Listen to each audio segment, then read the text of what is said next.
USA Warrior Stories is a not-for-profit organization designed to record, archive, and share videos of veteran stories, to help veterans make a connection with one another and to help us all better understand their sacrifices for our freedoms.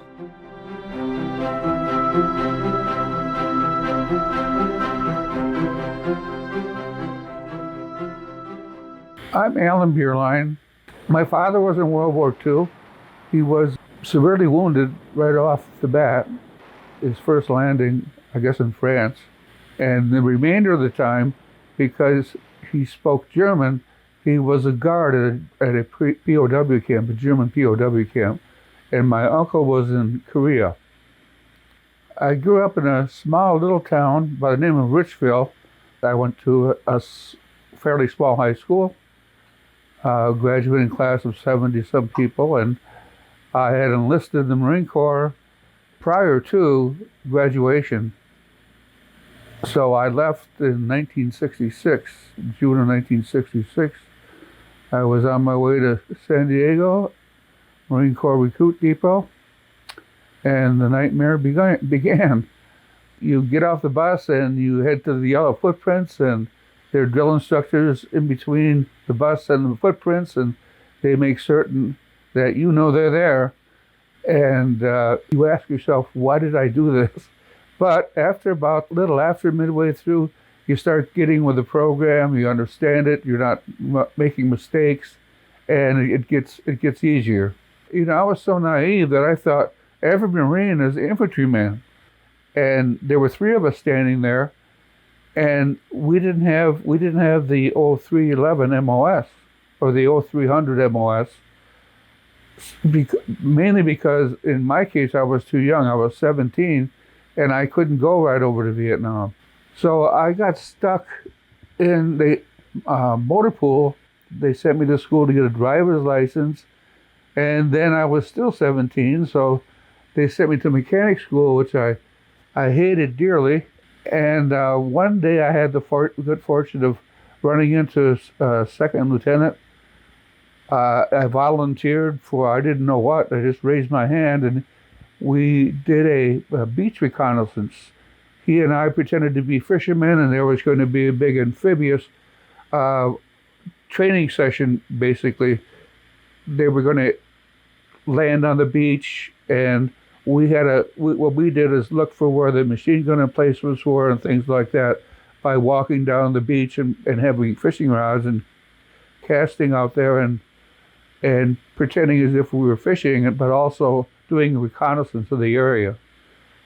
So anyway, I told him afterward, I said, I really enjoy this, I like this. And then he told me about Recon, Force Recon. I had never heard of it before. He said, will you be down here on Tuesday at 7:30 in the morning, and we'll send you up there. So I went, and there was a test, a fairly grueling test. What they were looking for is people that wouldn't quit, that may fall down and get up and go again. And they were told to run 5 miles, and then they said they'd be finished. But in fact, they said, now we're going to turn around and go back 8 miles, and a lot of people would quit. Anyway, I made it, and that's how I got into Force Reconnaissance. Force Reconnaissance job is long-range reconnaissance patrol or missions. So we had 4 men generally in a reconnaissance team, and we would be going into the enemy territory, looking for the enemy, and reporting back what we found. We'd be doing different missions. Sometimes we'd initiate contact with artillery or airstrikes. Sometimes we'd simply gather intelligence and take it back to higher headquarters. We were out in the environment of Vietnam the entire time. You know, normally you were out for 5 days, generally, but if it rained, if it stormed, the helicopters couldn't fly. So you may be stuck out there far longer than that. We were on several occasions. Of course, you're out of food, and you're really stuck where you're at. You can't really move. So after 5 days, the weather and we called it the bush, but the jungle would beat you up pretty good. And then there was also elephant grass, which very sharp. A lot of bugs, a lot of snakes, a lot of mosquitoes. So it was challenging. When I first got there, I wasn't put in Force Recon. I was put with a unit to be on a reactionary force and also on convoy security. And we were stationed in the northern I Corps, about 8 miles from the DMZ. All of our missions primarily were along the DMZ and the Laotian border, Khe Sanh, Camp Carroll, Quảng and all those areas. And I had the M60 machine gun, and the first contact that we had, I fired 3 rounds and it jammed. My weapon jammed. And I remember diving for cover and seeing these little pigs run right by me. You know, the mother pig and her little ones just got out of Dodge. They knew when to get. And the long and the short, the firefight was very brief. I'm quite sure it was Viet Cong, not the NVA. The NVA are much more aggressive. They wouldn't have left the area that quickly. And no one was hurt in that encounter. Now, later, a few months later, a couple months later, I got to the 3rd Force Reconnaissance Company, and I started running missions with four men total. And those contacts were a lot more dangerous because they know you're in your area because they're bringing us in by helicopter, so everybody and their brother knows that, you know, there's probably a recon team in the area. They also had anti-recon teams. The North Vietnamese did, and they'd get significant sums of money if they capture or kill a reconnaissance person. Generally, there was one helicopter that would insert us, and 2 gunships would escort us out there. So if we came into the LZ, the landing zone, sometimes it was watched. Or the enemy would be close by, and we'd be shot out. We couldn't land. The helicopter would get shot up, the gunships would come in, and we'd have to abort the mission. We were on a 4-day mission right along the Laotian border and the DMZ, and I found a deadfall trap line that the enemy had set up, and there was a large base camp of NVA right across the border in Laos. And we could hear them. We could hear them very plainly, but nothing that we could do. We couldn't call any airstrikes in, couldn't do anything like that because they were in Laos. But I thought we could get a POW. That's always been part of the mission, is always to capture a prisoner. We went back up that evening, and I was looking at the map where we could have a landing zone to take that prisoner to. And my other two men I had sent out to look for what we call a harbor site, somewhere we stay overnight. We try and get a thick, gnarly, bushy area, so if we are being looked for in the evening, they'll avoid that area. They'll go around us. All of a sudden, both of them came running back very quickly, and my good friend Jim Sandos, my assistant team leader, said, "The whole NVA Army's coming up the hill."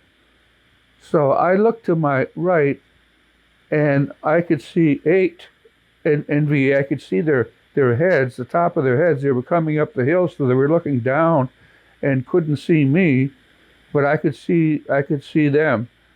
And they walked right by us, told nobody to fire it. I was hoping they just walk by us and keep on going. And I'd say there were probably close to 20 that came up that hill, and they decided at that point to sit down and have their lunch. Then I was crouching down, and I was looking through a hole in the bush, and I was watching the leader giving commands, telling people what to do, where to go, where to sit, and then he took his pack off, and when he did so, he lifted up the strap and he turned his head. And when he turned his head, he happened to be looking through that hole that I was looking at him at. And he wasn't sure what he saw. So he took a step forward and he looked again, and then he took another step forward, and now we're close. We can shake hands easily. And then he looked again, and he could tell the surprise in his eye that he knew what he saw. He knew that he was in trouble. And the next instant, he just sort of closed his eyes. He knew it was coming. And I initiated contact. And we all opened up at that time on full automatic. And they were close. They were very close, and they were very vulnerable because they were in their packs getting their food out, and their weapons were laying by their side.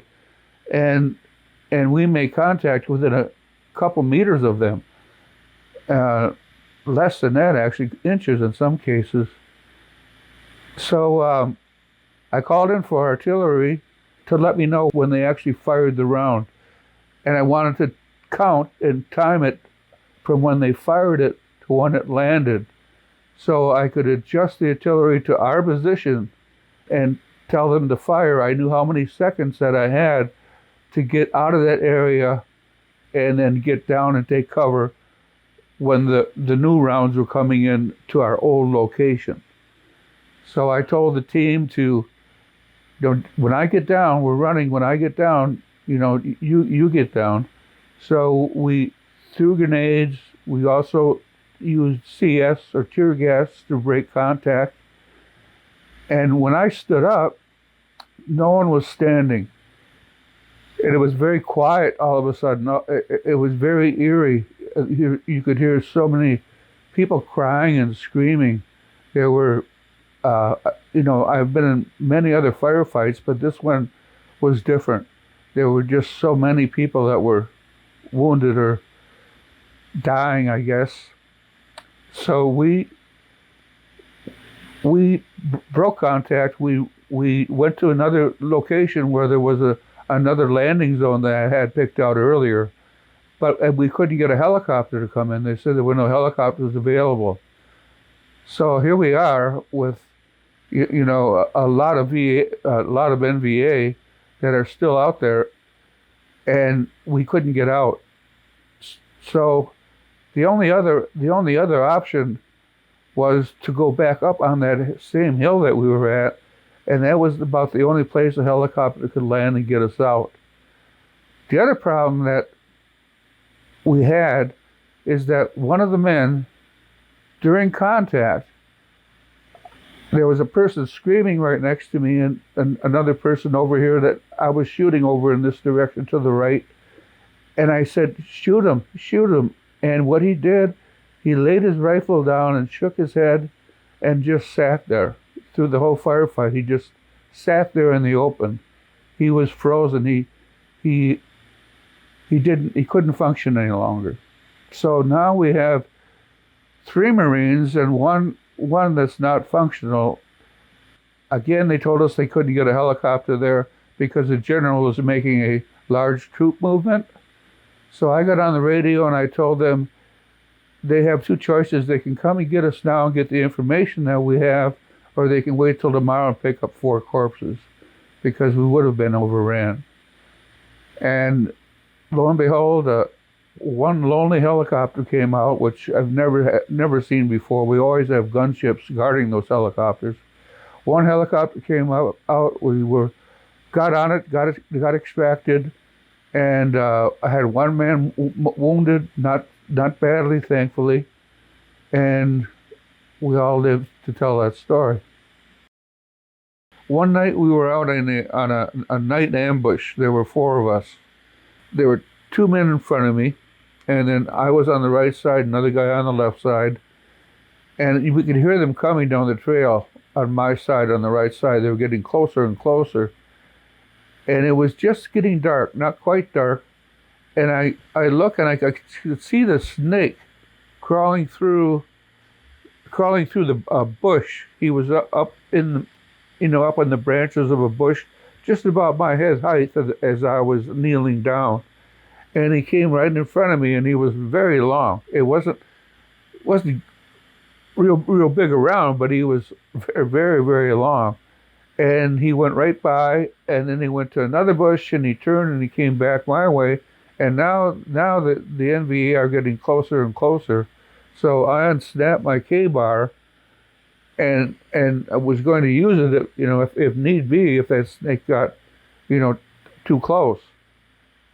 And all of a sudden, a new guy that we had, he was up in front. He was one of the two guys in front, jumped up and dumped his entire magazine, fired his entire magazine in the dirt. And we all left. The Vietnamese went one way and we went another way, and nobody was killed that night. The snake saved a lot of lives. First Lieutenant Ronald Mc Lean. It was in the fall of 1968. I was called in the office, and I was told a first lieutenant was coming into the company, and I was to show him what we do, why we do it, and the little things that if you don't do, they can often get you killed, and what to do. And we worked very well together. I worked with him for about a month and a half, and then I rotated home for leave because of I extended. And when I came back, he had gone to battalion recon. But just as I was leaving, he was on a mission. He was killed. Well, Ronald Mc Lean was Jimmy Stewart's stepson. And when I was home on leave, both Jimmy Stewart and his wife came to our location, which was Claying Tree at that time, and visited all the troops, all the 3rd Recon men that were there. Unfortunately, I missed that. And the lieutenant and I got to be good friends. He was going to set me up with his sister when he got home to go out on a date, and we got to be real good friends. And he was a great person, and I miss him. I had a year of experience in the bush, and I knew I could save a lot of lives because of my previous experience and train these men so they wouldn't make some of the mistakes that are commonly made and that may cost them their life. So I extended for additional 6 months, and then after that I extended again. At that time, they were starting to pull out. The entire 3rd Marine Division was going home. So the writing was on the wall that, we're getting out of here. And I remember a first sergeant told me that I've done enough, and that the writing again was on the wall that, 3rd Marine Division is pulling out, then the 1st Marine Division is going to pull out, and the entire USA is going to pull out of Vietnam. I got there in October of 67, and I left in June of 69. After a few years went by, you finally realized that it was all for naught. We should have never been involved with that civil war that they had. They should have resolved. They would have resolved it themselves. It took a long time. It was 27 years before I said anything to anybody about, what I did. And of course, I had PTSD, which, I would never admit. One morning, I received a phone call, Monday morning, and the voice on the other end said, "Is this Allan Bierlein?" And I figured it was a, solicitation call. So I said, "Yeah."